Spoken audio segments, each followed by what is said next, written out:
मिलिए सबसे बड़ी खबर से। छोटे शहर की बड़ी कहानियां। हमने वो देखा जो अनकहा है। अब खबर आपकी उंगलियों पर। खबरों से परे, हर खबर पर हमारा नजरिया।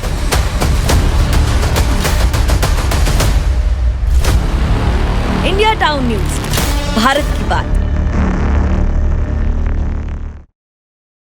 नमस्कार, मैं हूं कमर गौस और आप देख रहे हैं इंडिया टाउन न्यूज। छत्तीसगढ़ में पहले चरण का मतदान हो चुका है। अब दूसरे चरण के मतदान के लिए सभी पार्टियां केंद्रित हो चुकी हैं। दूसरे चरण में 26 अप्रैल को वोटिंग होनी है। इसमें कांकेर, राजनांदगांव और महासमुंद लोकसभा क्षेत्र में मतदान होंगे। अब दोनों पार्टियों के स्टार प्रचारक इन लोकसभा क्षेत्रों में वोट मांगते देखे जाएंगे। इसी मुद्दे को लेकर चर्चा शुरू करेंगे। रायपुर से हमारे ब्यूरो शिवम दुबे जुड़ रहे हैं। चलिए उनसे ही जानते हैं। शिवम, छत्तीसगढ़ में पहले चरण का मतदान कल हो चुका है। अब दूसरे की बारी है। तीनों सीटों पर जहां चुनाव होने हैं, उनमें क्या खास नजर आ रहा है? देखिए कमर, कल जो है पहले चरण का मतदान हो चुका है। छत्तीसगढ़ में एकमात्र सीट पर मतदान कल हुए हैं, जो बस्तर लोकसभा सीट पे हुए हैं।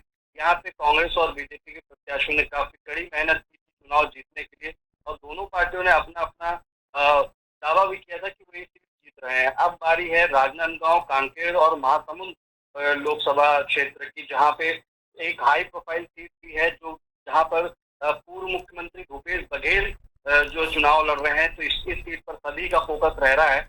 और कांकेर में जो है वीरेश ठाकुर और भोजराज नाग के बीच में मुकाबला है। उसी के साथ साथ महासमुंद में ताम्रध्वज साहू, जो कि कांग्रेस सरकार में मंत्री रह चुके हैं, और वीरेश ठाकुर के बीच में भी वहां पे मुकाबला हो रहा है।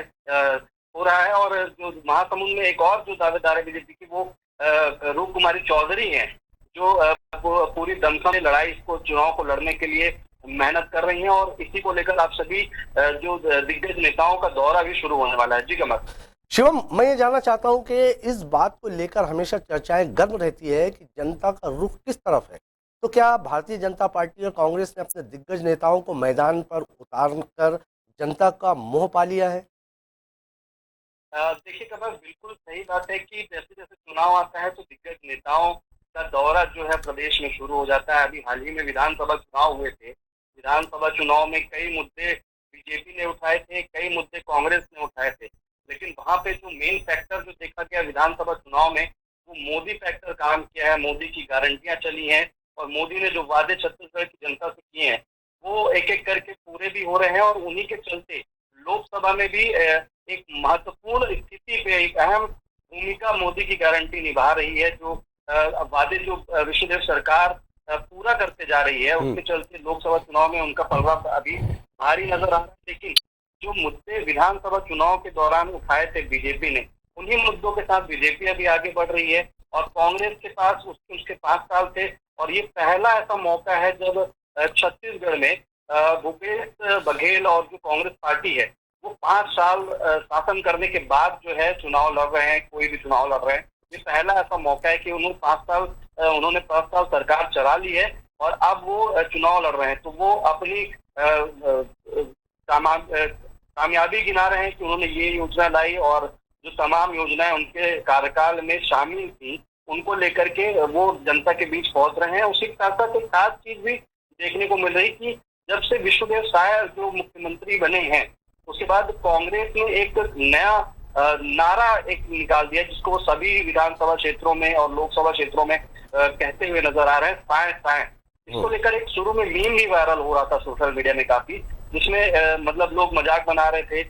और कहीं ना कहीं ये बीजेपी का ही एक पब्लिसिटी स्टंट था कि विष्णुदेव साय को भी लोकप्रिय बना दिया जाए किसी भी तरीके से। तो वो एक नेगेटिव इम्पैक्ट ला करके भी पॉजिटिव तरीके से विष्णुदेव साय की छवि बन गई है। लेकिन कांग्रेस इसको नेगेटिवली सभी जगह प्रेजेंट कर रही है।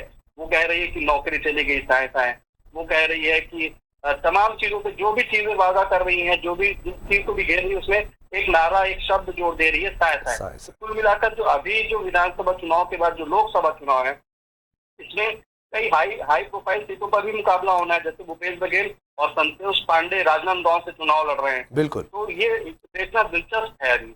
जी। तो शिवम, जैसे कि हम राजनांदगांव की अगर खासतौर से बात करें भूपेश बघेल और संजय पांडे जी की, तो क्या भूपेश बघेल जो है अपना जादू बिखर पाएंगे यहाँ पर, लगता है आपको? देखिए, जब इंडिया टाउन की जो टीम थी राजनांदगांव में, जब वो वहाँ पे सर्वे कर रही थी, जब वो वहाँ के लोगों से बातचीत कर रही थी, तो उस समय पर संतोष पांडे जी का मतलब बहुत बोलबाला था। मतलब लोग मोदी के साथ साथ संतोष पांडे जो कि आरएसएस के बैकग्राउंड से आते हैं, मतलब वो आरएसएस की पृष्ठभूमि से आते हैं और छत्तीसगढ़ में कहीं न कहीं सबसे पुराना आरएसएस से जुड़ा हुआ नाम है। तो उनके लिए काफी लोग सपोर्ट कर रहे थे, पूरी बीजेपी लगी हुई थी।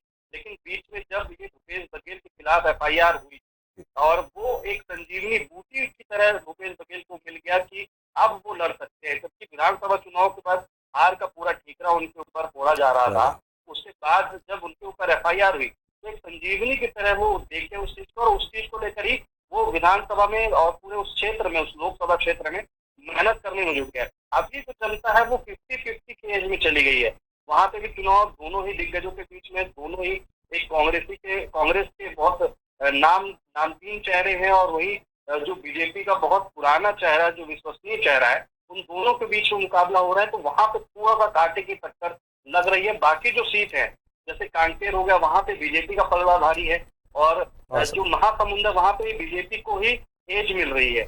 मतलब हम ये कह सकते हैं कि राजनांदगांव में एक दिलचस्प मुकाबला हमें देखने को मिल सकता है। मैं शिवम, विधानसभा चुनाव में कांग्रेस को बड़ी हार का सामना करना पड़ा, अब लोकसभा चुनाव आ रहा है, स्टार प्रचारक कब कब आ रहे हैं यहाँ और क्या मुद्दे रहने वाले हैं इस बार इन 3 सीटों में?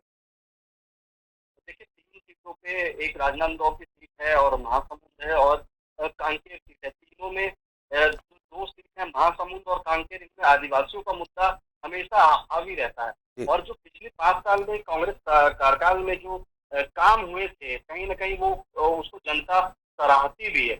और बीजेपी के लिए केंद्रीय नेतृत्व ही सबसे बड़ा है, मोदी का चेहरा ही सबसे बड़ा है। तो मोदी जो भी बोलते हैं उस पर जनता को जल्दी भरोसा हो जाता है। क्यों उन्होंने अगर ये कह दिया कि महादेव सत्याग्रह मामले में 6,000 करोड़ रुपए का घोटाला हुआ है, तो ये बात जनता के बीच पहुंच जाती है। वही अब फिर से जब ये लोकसभा चुनाव 26 अप्रैल को होने हैं, दूसरे चरण के मतदान कांकेर, महासमुंद और राजनांदगांव लोकसभा सीट में होनी है, तो ऐसे में 21 अप्रैल को छत्तीसगढ़ में फायर ब्रांड नेता जो हिंदू छवि के हैं, वो उत्तर प्रदेश के मुख्यमंत्री भी हैं, योगी आदित्यनाथ पहुंच रहे हैं। वो एक ही दिन में 3 बैक टू बैक आम सभाएं करेंगे। इसके साथ साथ वो राजनांदगांव, कोरबा और बिलासपुर में चुनावी सभा भी करेंगे। इसके बाद जब योगी लौट जाएंगे तो दूसरे दिन ही मतलब प्रदेश में पीएम मोदी का दौरा रहेगा। वो लगातार 2 दिनों तक आएंगे और 2 दिनों को 23 अप्रैल को शक्ति और धमतरी में चुनावी सभा करेंगे। उसके बाद 24 अप्रैल को जो सरगुजा लोकसभा क्षेत्र है वहां पे वो बड़ी आम सभा करते हुए दिखाई देंगे। इसके साथ साथ बीजेपी के जो दिग्गज नेता हैं, जेपी नड्डा जो अध्यक्ष भी हैं बीजेपी के, वो भी 22 अप्रैल को यहाँ पहुंचेंगे और बिलासपुर, दुर्ग और रायपुर जो लोकसभा सीट है इनके लिए प्रचार करेंगे, अपने प्रत्याशियों के लिए जो है वोट मांगेंगे। इसके साथ कांग्रेस ने भी इसकी ताकत छोड़ी है, तो उनकी जो फायर ब्रांड नेता है वो 21 तारीख को यहाँ पहुंचेंगी। उसके बाद जो सचिन पायलट हैं वो यहाँ बने हुए हैं। तो लगातार दिग्गजों का जो स्टार प्रचारकों का जो दौरा होगा वो लगातार होगा। जनता को थोड़ी सी भी फुर्सत नहीं होगी, वो एक सभा से निकलेंगे फिर वो दूसरे सभा में पहुंच जाएंगी। जी गमा जी बिल्कुल। आपने घोटालों की बात की, तो घोटालों को लेकर मुद्दा बनाया जाता है, जनता को समझाया जाता है कि इस पार्टी ने इतने बड़े घोटाले को अंजाम दिया है। मैं किसी एक पार्टी की बात नहीं कर रहा, दोनों ही पार्टियां आरोप एक दूसरे पर लगाती है, लेकिन सवाल ये खड़ा होता है कि जनता किस पर भरोसा करती है। देखिए सर, बहुत अच्छा सवाल है ये, जनता कहाँ भरोसा करती है। लेकिन जनता ज्यादातर जगहों पे मौन हो जाती है जी। जब उसे कुछ नहीं समझ में आता तब वो मौन हो जाती है। और विधानसभा चुनाव को अगर करीब से देखा जाए और उनकी जो रणनीति थी, जो समीकरण उस टाइम पे जो बने थे जी, वो उसको अगर करीब से देखा जाए तो कांग्रेस सरकार के खिलाफ बीजेपी ने पिछले 2 सालों में ईडी की रेड, आईटी की रेड और इन सब चीजों से जो चीजें उनको मुकम्मल हुई थी कि महादेव सत्याग्रह घोटाला और कोल घोटाला, शराब घोटाला, चावल घोटाला और तमाम तरीके के जो कांग्रेस सरकार में जो जांच में पाए गए थे, उसको बीजेपी के पूरे ऊपर से लेकर नीचे तक के नेता हर सभा में कहते हुए नजर आ रहे थे। पीएम मोदी आके बोल रहे थे, उसका जनता पे अलग प्रभाव पड़ रहा था। अमित शाह जिस अंदाज से बोल रहे थे, उसका एक अलग इम्पैक्ट जनता के ऊपर पड़ रहा था। फिर उसके बाद अगर हम कांग्रेस की बात करें तो कांग्रेस वो 15 साल के जुमलों की बात करती है, वो 10 साल के पिछले जुमलों की बात करती है, मोदी की गारंटियों पर निशाना साधने की बात करती है। लेकिन कांग्रेस ने जो विधानसभा चुनाव लड़ा था, उसने अपने 5 साल के कार्यकाल को लेकर लड़ा था। उन्होंने तमाम जो योजनाएं लाई थी, तो उनको लेकर वो जनता के बीच पहुंच गए थे। कार्यकर्ता भी बहुत एक्टिव थे। लेकिन उस समय जब ये 2018 का चुनाव हुआ था, जब बीजेपी को जब हार का सामना करना पड़ा था, प्रदेश की सत्ता गंवानी पड़ी थी, तब भी एक बड़ा मुद्दा बन के आया था, कार्यकर्ता नाराज। बीजेपी अभी जब कांग्रेस हारी है लास्ट इलेक्शन विधानसभा चुनाव के, उसमें भी यही कहीं ना कहीं मुद्दा बन के आ रहा है कि कार्यकर्ताओं की उतनी अहमियत नहीं पूरी की गई। और इसके बाद अब मोदी के चेहरे के सामने कांग्रेस कहीं ना कहीं बहुत छोटी दिखाई पड़ने लगी थी, इसलिए उसको विधानसभा की भी जो हार का सामना करना पड़ा था। फिर जनता उस समय भी मौन थी, अभी भी लगभग सीट पे जनता कुछ नहीं बोल रही है। लेकिन अब देखना यह है कि मोदी पर ही भरोसा दिखाती है या फिर कांग्रेस को कुछ एज मिलती है और कांग्रेस विपक्ष के रूप में अच्छी छवि बना के रखती है।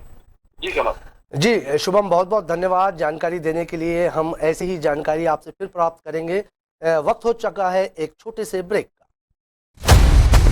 मिलिए सबसे बड़ी खबर से। छोटे शहर की बड़ी कहानियां।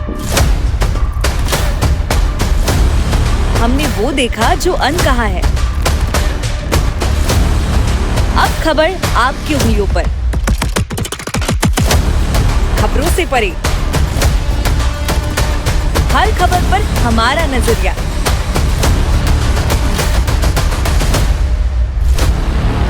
इंडिया टाउन न्यूज, भारत की बात।